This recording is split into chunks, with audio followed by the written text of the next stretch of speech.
pernah kejadian satu sekolah itu ada 3 cewek hamil, yang hamil itu 1 cowok.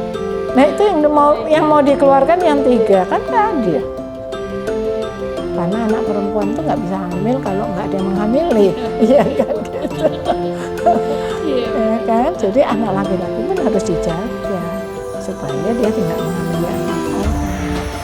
Pelaku kekerasan dalam rumah tangga, apakah lawannya seimbang? Tidak. Kalau istrinya dianggap tidak selevel, ya dibuat naikkan levelnya, dikursuskan, diberi pendidikan supaya bisa membanggakan dan sebagainya.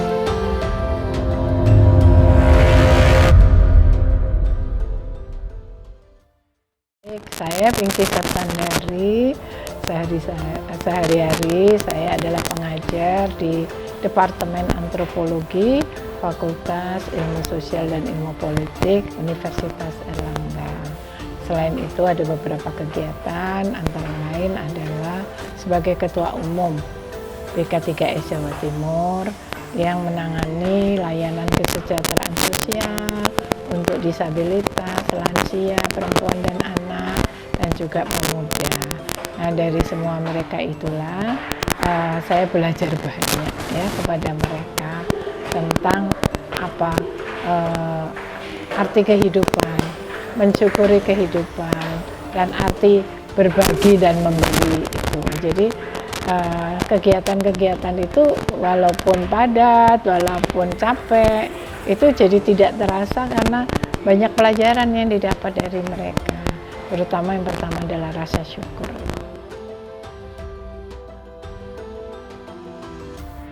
Iya, jadi kalau kita bicara tentang kenapa perempuan harus diberdayakan, karena masalah-masalah sosial itu memberikan kita informasi bagaimana perempuan, anak itu berada dalam posisi yang rentan, posisi yang masih marginal, yang kemudian bisa kita lihat dari masih tingginya kekerasan dalam rumah tangga, masih tingginya angka kematian ibu melahirkan, masih tingginya perkawinan usia muda atau perkawinan anak, dan lain-lain. Dari situ kita mengindikasikan, mengisyaratkan, memberitahukan pada kita semua ini ada hal yang harus diperbaiki.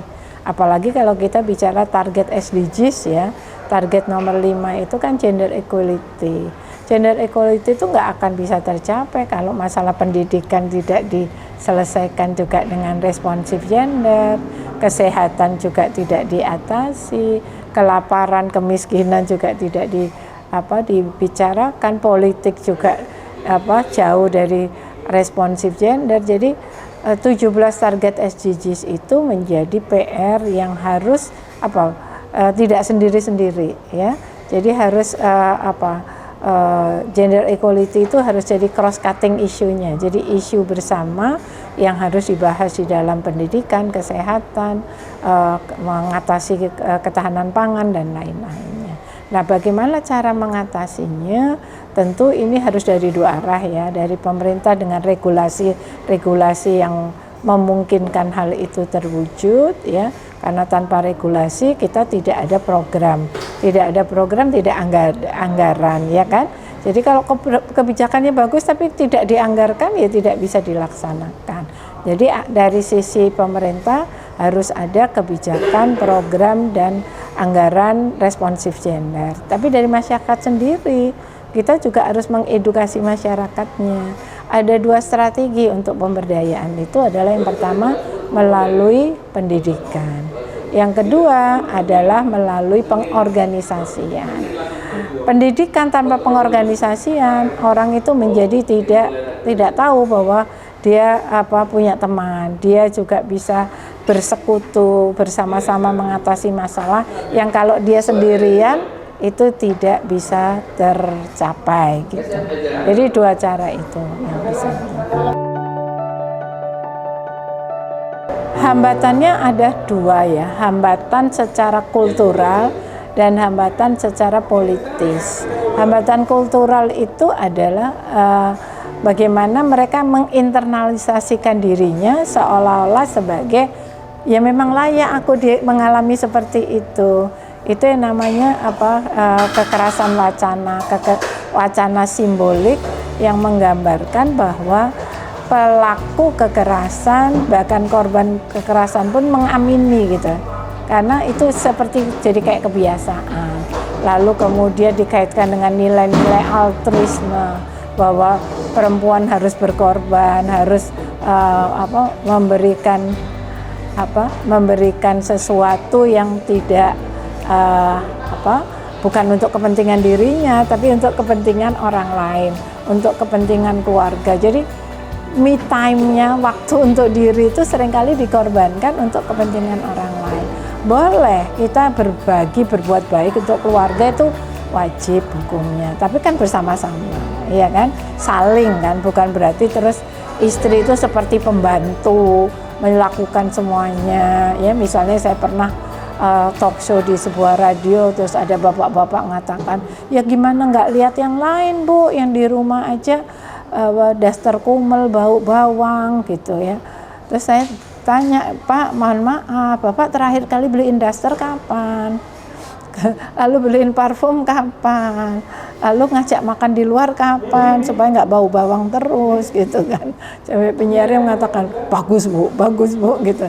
Nah, artinya kan itu kan take and give ya. Jadi kita tidak mengatakan bahwa seorang istri itu harus perfect kayak gini, tapi tidak didukung oleh keluarga, bahwa dia punya waktu untuk ngurusin tubuhnya, wangi, bisa jalan-jalan juga, bisa reunian dengan temennya. Itu kan bagian dari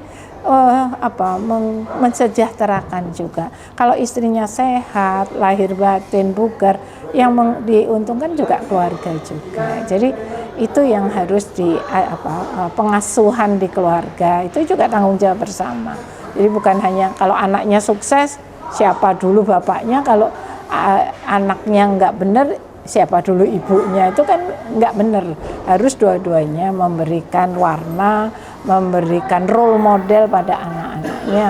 Parenting adalah hal yang luar biasa penting, karena dengan parenting yang benar kita akan menghasilkan generasi yang siap tangguh, bukan generasi yang lembek, yang strawberry generation, yang mudah hancur, kalau kepepet dikit udah hancur, penyok gitu ya. Tapi dan itu harus diawali dengan parenting yang juga membuat mereka tangguh, bukan strawberry parenting juga yang membuat di eman-eman, sayang, kan dulu saya susah, saya nggak mau anak saya susah, kan seperti itu ya kan. Dan jangan salah, banyak orang mengatakan didik anak perempuan susah, didik anak laki-laki juga lebih susah. Kalau anak perempuan biasanya role modelnya ibunya bisa masak, dia akan ngikut masak. Ibunya ganti popok adiknya, dia lihat dan dia bisa meniru. Tapi anak laki-laki, ayahnya di rumah doing nothing, berbuat sesuatu kan di tempat publik, ya kan. Jadi anak itu dapat contoh apa tentang menjadi ayah. Jadi keibuan itu secara tidak sengaja, naturally dipelajari anak perempuan. Tapi keayahan itu tidak dipelajari dengan baik karena memang nggak ada transformasi kulturalnya. Nah, akhirnya yang muncul di kepala anak itu adalah yang membekas, ya. Jadi ada 3 kasus yang saya amati ketika anak itu kecil, ibunya adalah korban kekerasan oleh ayahnya, dan dia marah kan kepada ayahnya karena dia cinta dengan ibunya. Tapi apa yang terjadi ketika dia dewasa dan menikah? Dia melakukan hal yang sama seperti ayahnya. Jadi ada peniruannya gitu. Karena dia mungkin melihat, oh jadi laki-laki harus begitu, harus powerful. Nah, powerful itu ditunjukkan dengan physically gitu ya. Dan orang yang menunjukkan relasi kuasa yang lebih tinggi itu kan seringkali yang dia lihat itu kan yang kuat kepada yang lemah. Kalau tinju itu kan ada kelas berat ya lawan kelas berat, kelas bulu lawan kelas bulu. Tapi pelaku kekerasan dalam rumah tangga, apakah lawannya seimbang? Tidak, ya kan? Lawannya pasti yang lebih lemah, dan itu terjadi bertahun-tahun. Yang kemudian yang celakanya, korbannya itu menganggap itu sebagai sesuatu yang sepantasnya, ya. Kenapa kok kamu mau mengalami itu? Ya kan katanya dia, saya ini nggak seimbang, nggak sepadan. Dia udah S2, saya lulusan SMP. So what? Nggak boleh begitu. Kalau istrinya dianggap tidak selevel, ya dibuat naikkan levelnya, dikursuskan, diberi pendidikan supaya bisa membanggakan dan sebagainya. Itu sih sebetulnya yang harus dibangun, terutama di sisi pengasuhan itu sebagai awalan. Jadi kita harus bagi kekerasan itu kan kekerasan fisik, kekerasan psikis, ya, kekerasan yang seksual, dan juga kekerasan ekonomi penelantaran. Nah, yang sering kali tidak disadari itu yang kekerasan wacana tadi, kekerasan yang bahasa, ya, kamu dasar bodoh, gak berguna, kayak gitu. Dan itu tidak disadari terpatri gitu ya, masuk ke kepalanya korban itu, sehingga banyak kasus korban kekerasan seksual pun menyalahkan dirinya. Ya karena aku pakai mini, karena aku keluar malam. Emang kenapa dengan keluar malam? Ada apa dengan rok mini? Karena saya selalu mengatakan kepada semua orang, coba tanya kepada kepolisian, korban-korban kekerasan seksual itu busananya apa pada waktu mereka mengalami? Mulai dari mukena sampai popok bayi. Kamu bisa menjelaskan apa? Iya kan? Itu salahnya korban kah? Ya, balik lagi kepada jadi pranata yang melanggengkan berbagai bentuk ketidakadilan termasuk kekerasan itu mulai dari pengasuhan pendidikan di keluarga. Lalu kemudian agama, pendidikan agama, ya. Yang ketiga adalah media, ya. Jadi kita dari media akhirnya kan anak-anak itu belajar mengcopy apa-apa. Misalnya sekarang modelnya di kuliah saya antropologi, psikologi, psikiatri itu anak-anak cerita, Bu, sekarang ini generasi anak-anak muda itu bikin podcast yang tangannya disayat-sayat. Untuk apa? Kemudian karena idolanya melakukan itu dan itu dianggap keren, coba. Karena itu nggak produktif, menyakiti diri sendiri. Mbok ya mendingan jadi relawan kek, iya kan? Membuat podcast yang memberi inspirasi kepada orang lain itu kan sesuatu yang negatif gitu ya. Tapi itu yang membuat mereka jadi merasa keren. Jadi definisi keren dan sebagainya itu yang harus kita perbaiki ya, termasuk dalam wacana-wacana, membentuk wacana yang disebut keren apa, yang disebut sebagai orang yang baik-baik saja berguna itu seperti apa, ya. Eksis itu apa? Sekarang kan orang tujuannya eksis gitu ya. Kalau pakai bahasanya para filsuf itu bahwa dunia itu, kebenaran itu adalah dunia yang sepanjang dibicarakan. Kalau nggak dibicarakan berarti lo nggak ada gitu ya. Itu. Nah karenanya kamu harus berkibar di medsos yang menyebabkan orang itu sunyi di dunia nyata, riuh rendah, gaduh, nyinyir di media sosial itu. Nah kita dihadapkan pada era seperti itu sehingga perang wacana ya itu begitu menghegemoni kita ya, karena dengan eksis kita harus melakukan hal yang seperti mereka gitu. Kalau enggak berarti aku enggak ada dong, aku enggak keren dong kayak seperti itu. Mulai dari mengcopy kelakuannya, busananya, dandanannya, tabiatnya yang menyayat-nyayat tadi. Itu kan apakah itu masuk dalam kurikulum pendidikan kita seperti itu, ya kan? Bagaimana supaya itu tidak keren ya.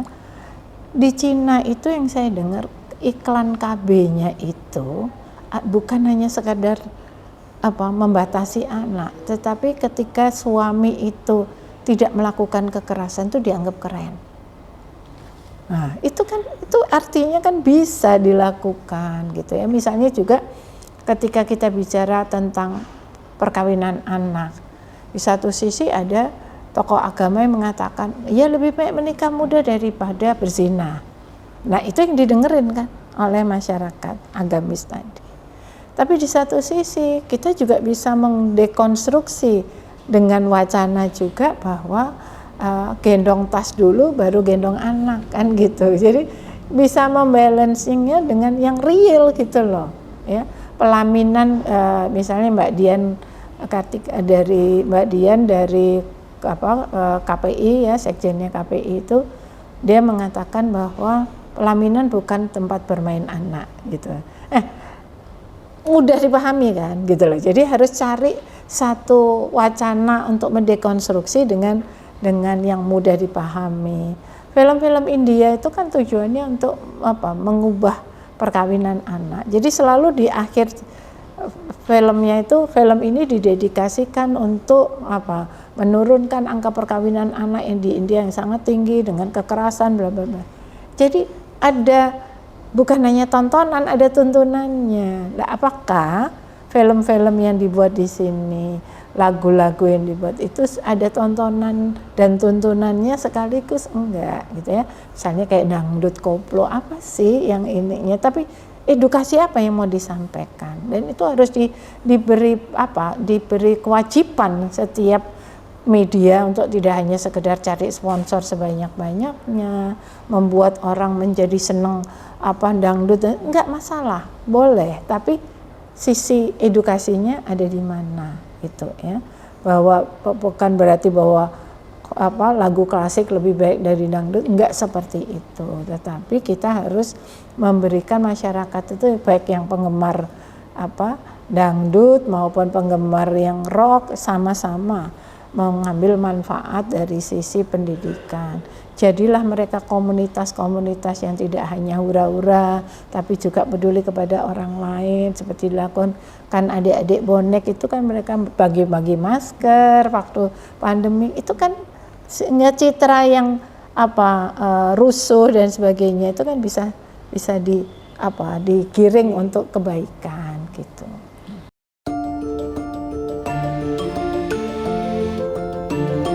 Sangat banyak ya orang filsuf yang mengatakan bahwa John Stuart Mill ya dan istrinya Harriet Mill itu mengatakan bahwa dunia itu akan sejahtera, masyarakat akan sejahtera kalau separuh dari penduduknya yang perempuan itu juga diberdayakan.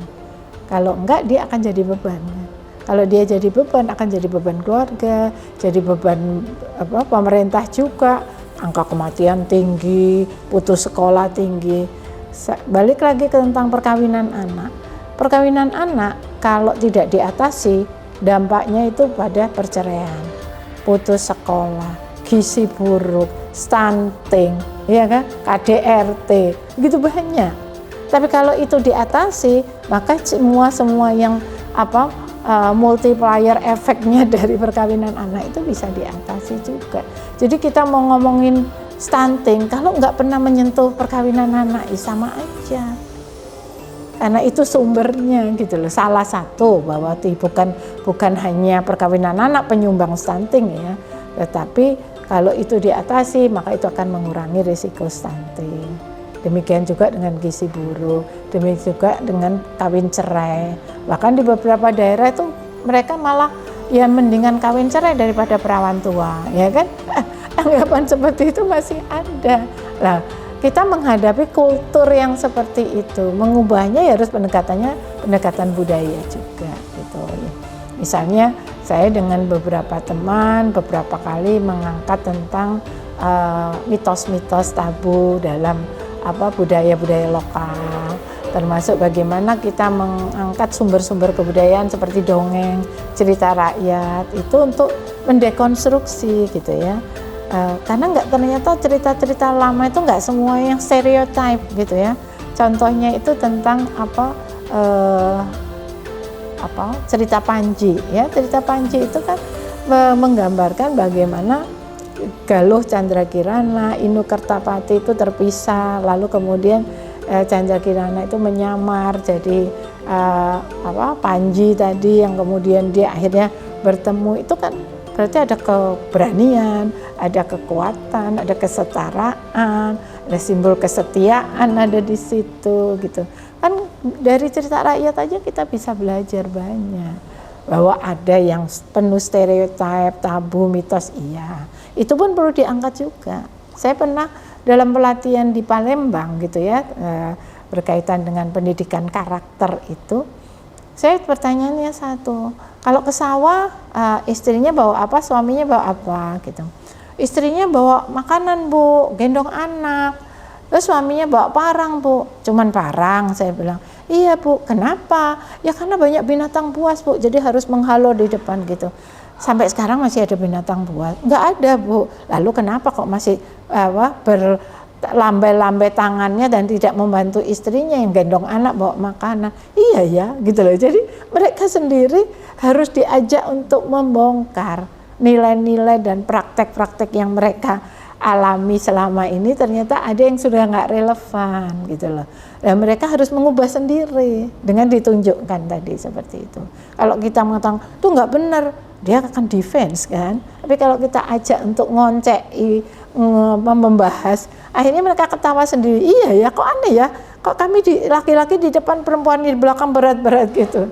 Jadi perlu untuk duduk kemudian mengobrolin itu dengan cara yang santai, santun, kemudian membuat mereka jadi melek gitu ya, bahwa ada yang perlu dipertahankan, ada yang perlu diubah gitu.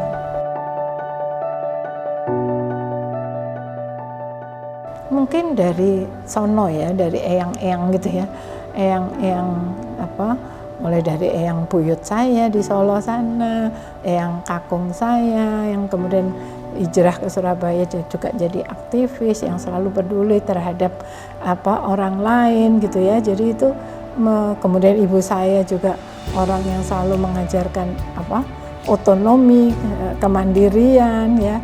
Beliau juga membesarkan 11 anaknya itu dengan punya catering gitu ya, lalu bisa menikahkan bahkan ponakannya juga dibantu semua. Jadi nenek saya aja yang dari pihak ibu itu umur 40 udah ditinggal suami meninggal, tetapi dia tidak menikah lagi, bahkan bisa membesarkan anak-anak dan keponakannya yang zaman dulu itu kalau ikut itu kan nyengir gitu ya, kos tapi nggak bayar gitu kan, tapi bantu-bantu gitu, sekolahin, dinikahkan ya. Itu inspirasi kan, bagaimana berbuat sesuatu kepada orang lain. Dan ini kemudian saya mendapat lahan di sini gitu ya, bahwa berbuat sesuatu kepada orang lain itu bukan sesuatu yang harus nunggu kamu punya duit ya, asal punya willingness, punya kemauan baik, niat baik, insya Allah niat baik itu akan mempertemukan kita dengan orang-orang baik ya kan. Dengan bertemu dengan orang-orang baik, energi positif itu akan terbentuk, sesuatu yang tidak mungkin bisa menjadi mungkin itu. Ya kalau buat saya itu sederhana ya, tubuhmu milikmu gitu ya, jiwamu ya milikmu. Jadi tubuh kita itu kan body, mind and soul ya. Kita bertubuh tapi juga berjiwa, berpikiran ya. Maka membuat kita itu jadi utuh sebagai manusia seutuhnya. Lalu apa yang bisa kita kontribusikan ya? Umur bertambah ya kan. Lalu kalau kita hanya berpikir untuk diri sendiri sebetulnya udah selesai ya kan. Makan ya cukup. Lalu kemudian bersosialisasi, pengen nari bisa nari, pengen jalan bisa jalan kan, seperti itu, teman banyak. Tapi di luar sana banyak orang yang membutuhkan uluran tangan kita. Kalau kita tidak punya keahlian yang khusus untuk menangani mereka, kita punya jejaring, ya kan? Lalu kalau butuh biaya-biaya itu kadang-kadang sesuatu yang ajaib.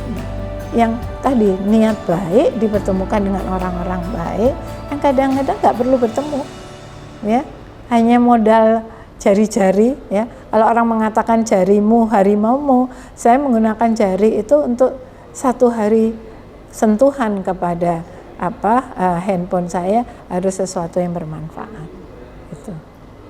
Jadi misalnya aja ada keluarga yang jualan ayam goreng, sini fotonya kirim ke aku. Sambil duduk-duduk aja, sambil mager, sambil lumajang, lumah-lumah diranjang gitu. Gitu. Itu iseng-iseng aja aku ngirim ke kamu, ngirim ke siapa gitu. Dalam nggak sampai hitungan 1 jam, ada 12 orang yang memesan ayam goreng itu. Ya udah kan gitu loh, as simple as that gitu loh. Jadi berbuat kebaikan itu jangan nunggu entar besok, nunggu aku punya waktu. Waktu itu kita yang mengendalikan, ya. Jadi ketika kita mau berbuat sesuatu, nggak ada kendala. Makanya saya sering ketawa sendiri, ketawa, aku lagi sibuk, aku lagi gitu. Ya dalam hati siapa sih yang nggak sibuk, iya kan? Jadi di sela-sela kesibukan kita kan masih ada 10 menit, 2 menit, ya kan? Itu ternyata 10 menit yang bermakna, ya kan gitu. Jauh lebih penting daripada kita berjam-jam chattingan yang nggak ada artinya gitu loh. Memang tidak mudah ya, kembali lagi pada pengasuhan tadi. Jadi saya pernah punya buku ya, Between Women itu katanya ada envy, ada jealousy gitu ya, ada rivalitas gitu ya. Nah itu karena apa? Karena peluangnya kecil. Karena peluangnya kecil dan perempuan dikotakkan dalam posisi yang seperti itu. Hanya disuruh berpikir tentang baju, tentang kecantikan. Enggak salah, tetapi dunia kita itu lebih luas daripada itu, gitu ya. Dan kita bisa melakukan sesuatu yang lebih dari itu, gitu lah. Jadi jangan mau diberi tempat eksklusif yang sepertinya nyaman, tapi sebetulnya itu membatasi ruang kita, membatasi kita untuk berpikir yang lebih luas, seperti itu. Jadi buat saya misalnya kalau saya pergi, saya tidak minta izin tapi memberitahu, gitu ya. Harus saling memberitahu juga, siapapun yang ada di rumah kita wajib saling memberitahu mau kemana, mau melakukan apa, itu aja. Dan aman-aman aja, fine-fine aja. Pada saat saya harus mengerjakan disertasi depan komputer terus, suami saya bikinin minum saya gitu. Ini kan soal siapa bisa melakukan apa, bukan sebuah keterpaksaan tapi kerelaan, mengisi, berbagi kan gitu aja. Saat dia sakit ya aku yang ngurusin, saat aku yang harus diantar ke rumah sakit ya dia yang nganterin, kan seperti itu aja. Iya, kemitraan itu ya harus dimulai dari keluarga. Mengasuh anak juga harus partnership juga. Kalau anak itu ibu dan ayah berbeda, dia akan mengambil keuntungan. Siapa yang menguntungkan ya dia ambil kan gitu. Kalau ibunya ngelarang-larang, ibunya cerewet, dia akan ke ayahnya. Kalau ayahnya galak, dia akan ke ibunya, kan gitu. Itu anak kecil pun udah pandai dia untuk membaca parenting yang nggak kompak itu, dia akan mengambil advantage-nya gitu. Nah itu yang harus apapun ya udah kesepakati aja dulu gitu ya. Di hadapan anak kita harus ngomong apa. Kalau anak berbohong misalnya, kita harus memberikan punishment apa gitu kan. Menumpahkan minuman harus jangan sampai saya nyuruh ngepel, suami saya nggak usah. Nah itu kan sesuatu yang bertolak belakang. Walaupun saya tahu bahwa ketika dia ngepel itu nggak bersih, saya harus ngepel lagi. Tapi apa? Rasa tanggung jawab. Ketika kamu menumpahkan, kamu harus memberesin tumpahannya. Itu aja. Message-nya hanya itu. Dan itu masuk ke kepala mereka.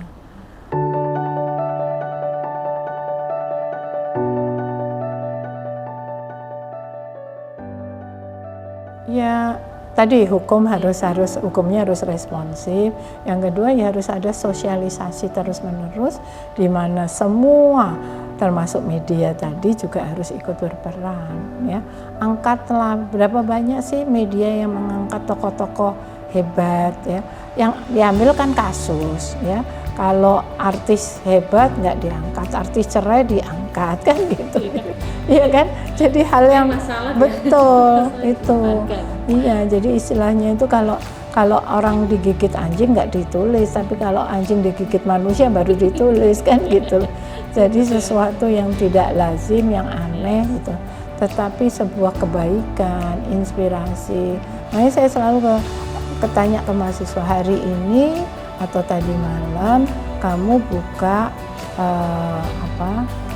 YouTube tentang apa ya, adakah yang memberi inspirasi kamu, ada Bu, ceritakan itu. kenapa Bu saya harus menonton yang inspiratif? Nah, kesejahteraan jiwamu itu kamu sendiri yang bikin. Kalau kamu tiap hari nontoni yang sambolah, yang inilah, yang penganiayaan, yang itu perempuan di semen, di apa gitu. Ya kalau itu sesekali kita perlu tahu bahwa ada itu. Tapi kalau itu kamu masukkan, kan jadi kayak algoritma, kamu disuguhin itu terus kan, kayak gitu. Itu akan mempengaruhi jiwamu. Kamu menjadi merasa tidak aman kan jadinya gitu, ketakutan. Nah, yang bikin ketakutan ya kamu sendiri, karena kamu meracuni dirimu dengan sesuatu yang negatif. Nah, perempuan ini seringkali didorong menjadi insecure gitu, menjadi tidak percaya diri, harus didampingin dan sebagainya gitu. Padahal dimanapun, kalau kamu misalnya ke luar negeri, kamu bisa berbahasa Inggris, kamu tidak aneh-aneh, ya udah kamu bisa tanya, kalau nggak tersesat kan gitu. Jadi nggak ada yang nggak mungkin, tapi perempuan tuh lemah, harus didampingin, laki-laki kuat. Siapa bilang laki-laki yang nggak kuat juga ada, ya kan? Laki-laki yang nggak bisa manjat juga ada. Apakah itu berarti dia tidak laki-laki? Ya tetap laki-laki gitu loh. Jadi masing-masing punya kelemahan dan kekuatan, tapi bukan lalu dilabelin gitu loh, gitu ya. Makanya kadang-kadang kan orang berpikir apa, laki-laki kuat, perempuan lemah gitu loh. Nah, kenapa kalau laki-laki kuat, kalau mau main pakai obat kuat dulu ayo. Apakah dia benar-benar kuat kan gitu. Jangan-jangan kuatnya itu stereotip. Nah, dia butuh penguat yang kadang-kadang itu placebo, sesuatu yang sebetulnya hanya satu tipuan gitu ya. Karena penelitian itu juga mengatakan bahwa obat-obat kuat yang dijual di jalanan itu ada yang tepung, ada yang gula, gitu kan, gitu. Tapi orang percaya kan sugestinya tadi gitu. Itu jadi, nah itulah harus kita lihat semua masalah itu secara balance gitu ya, secara balance bahwa semua punya kelemahan, semua punya kekuatan. Tapi laki-laki dan perempuan itu memang dijadikan satu itu untuk saling melengkapi.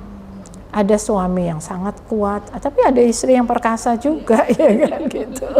Why not gitu ya? Bukan berarti hal yang memalukan, nggak ada. Kalau kamu belajar wayang aja kan ada tipe laki-laki yang model Gatot Kaca yang maco, tapi ada model yang Arjuna yang lemah lembut. Tapi apakah Arjuna bukan laki-laki? Ceweknya banyak malah gitu. Iya kan? Jadi jangan kemudian terjebak pada stereotip. Maco berarti laki, yang tidak maco bukan laki-laki. Perempuan kalau gagah berarti tomboy gitu, bukan perempuan yang ideal dan sebagainya. Sama aja semuanya.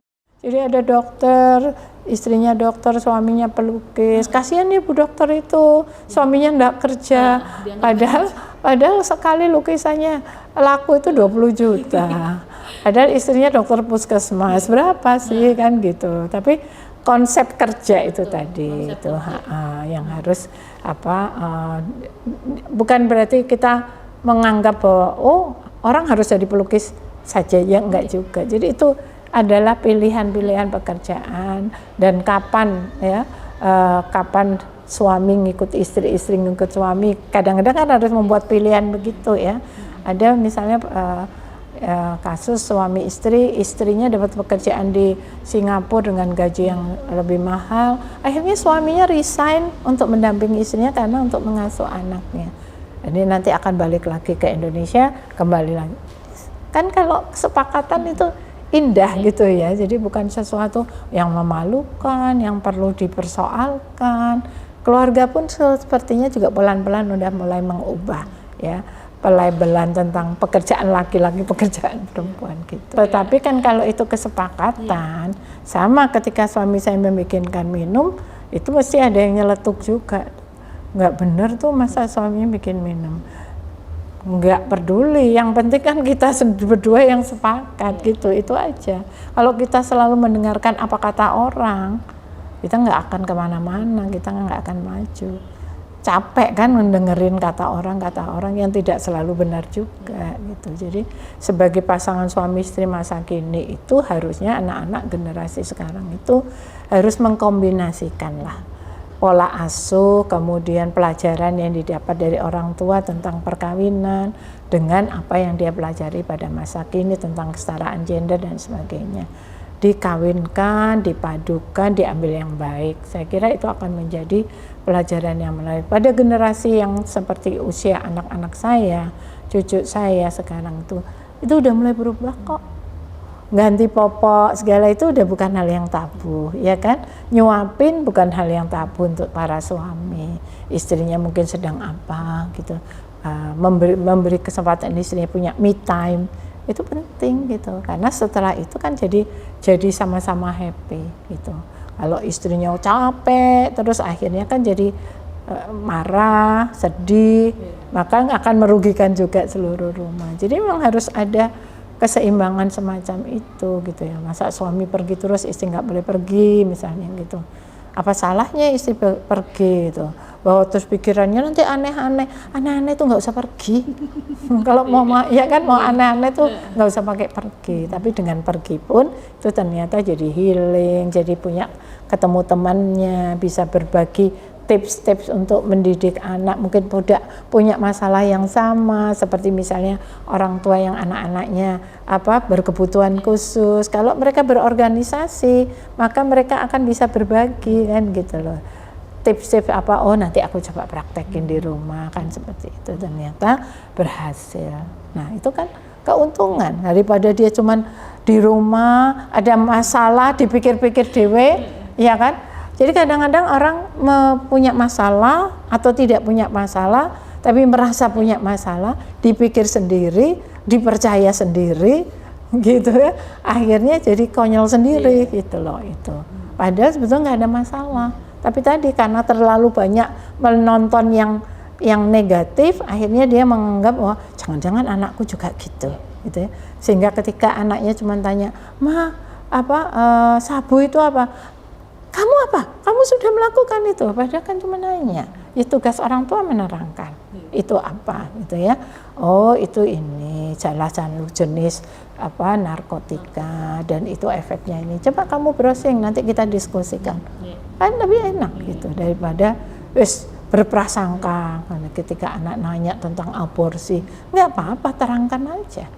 Karena itu pelajaran penting untuk anak-anak juga harus tahu. Apakah anak laki-laki maupun anak perempuan, karena anak perempuan itu nggak bisa hamil kalau nggak ada yang menghamili, iya kan gitu, ya kan. Jadi anak laki-laki pun harus dijaga supaya dia tidak menghamili anak orang, tahu akibatnya, bisa mencegah gitu ya.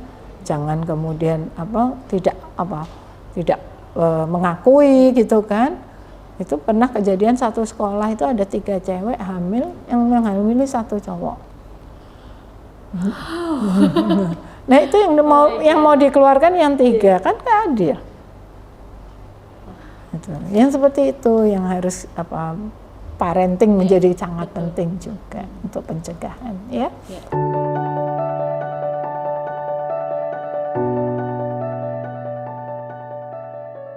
Pengalaman melihat teman-teman seperti sekolah perempuan di Gresik, di Nusa Tenggara Barat, di Sulawesi, di Jakarta, mereka itu walaupun pendidikannya bermacam-macam, bahkan mungkin ada yang buta huruf, tapi karena ada kemauan untuk belajar, kemauan untuk mencerahkan dirinya, untuk mendapatkan wawasan baru. Insya Allah itu menjadi cara untuk dia bisa membuka dirinya, lalu memberdayakan dirinya, lalu kemudian bisa menyuarakan gitu ya. Karena suara perempuan itu pengetahuan ya. Suara perempuan itu penting untuk dirinya sendiri maupun juga sesama perempuan, dan juga mewartakan pada dunia bahwa perempuan itu punya kemampuan. Perempuan juga punya harapan juga. Perempuan bisa melakukan sesuatu untuk mengubah dunia dan sebagainya. Jadi kalau pikiran-pikiran yang meminggirkan, memarginalkan itu, ya kita tepis dengan sesuatu yang konkret, sesuatu yang bisa kita lakukan dari lingkungan yang paling kecil aja, ya. Lalu bergandengan tangan. Nanti keluarga yang lain bergandengan tangan lagi. lagi, akan menjadi sebuah komunitas ya. Kalau komunitas itu sudah semakin banyak mungkin jadi satu kelurahan, lalu kelurahan udah kecamatan dan seterusnya.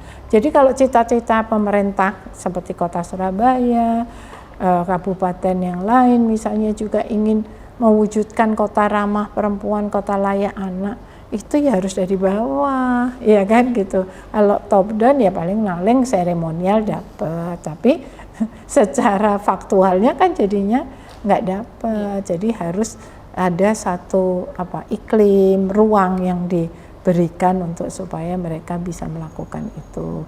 Bikin ruang baca, mereka bisa sharing-sharing tips-tips masak memasak, kayak bertanam, kayak mendidik anak. Kan buku-buku sederhana itu kalau ditaruh di kelurahan, balai RW dan sebagainya kan satu saat kebaca juga gitu ya, untuk mereka untuk ini. Apalagi sekarang udah ada medsos kan gampang di-sharekan aja cara membuat tips untuk bikin ini nanti mau bulan Ramadan ya, bikin makanan-makanan takjil yang bisa untuk keluarga tapi juga bisa untuk jualan misalnya gitu. Itu kan akan orang akan jadi semangat gitu loh ya.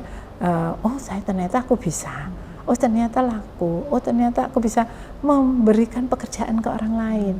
Nah, itu namanya jadi memberdayakan diri tapi juga secara langsung tidak langsung dia juga memberikan motivasi dan inspirasi dan membuat orang lain juga berdaya juga. Nah, itu kalau terus kan multi level jadinya, Mbak, itu seperti itu. Baik, mengucapkan selamat merayakan Hari Perempuan Internasional. Semoga dengan Hari Perempuan kita selalu menyadari bahwa perempuan itu penting dalam kehidupan berbangsa dan bernegara. Karenanya harus selalu berdaya, mandiri, dan selalu mau berkolaborasi dengan siapa saja untuk bisa memperkuat kemampuan diri maupun juga untuk kemanfaatan yang lebih besar bagi sesama maupun bagi semesta. Sekali lagi selamat memperingati Hari Perempuan Internasional.